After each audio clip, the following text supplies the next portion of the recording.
ഇമാം ബുഖാരി റളിയല്ലാഹു അൻഹു പറയുന്നുണ്ട്, നാളെ അല്ലാഹു തആല മഹ്ശറയിൽ വെച്ച്, എടോ ബുഖാരി, നീ എനിക്ക് വേണ്ടി എന്താണ് ചെയ്തത് ദുനിയാവിലെന്ന് ചോദിച്ചാൽ ഞാൻ അല്ലാഹുവോട് മറുപടി പറയും. എന്താ മറുപടി?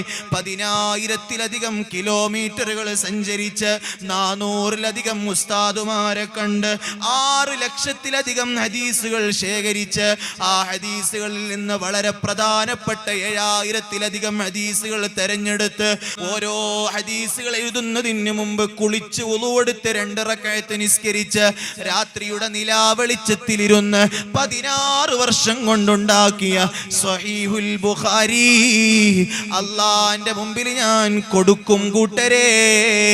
ഇമാം ബുഖാരിക്ക് സ്വർഗം കിട്ടാൻ സ്വഹീഹുൽ ബുഖാരി ഇല്ലേ?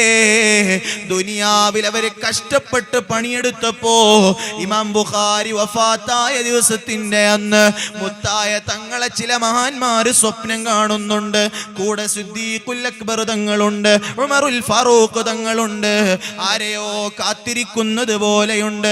തങ്ങൾ ആരെയാ കാത്തിരിക്കുന്നത്? ഇസ്മാഈൽ അൽ ബുഖാരി.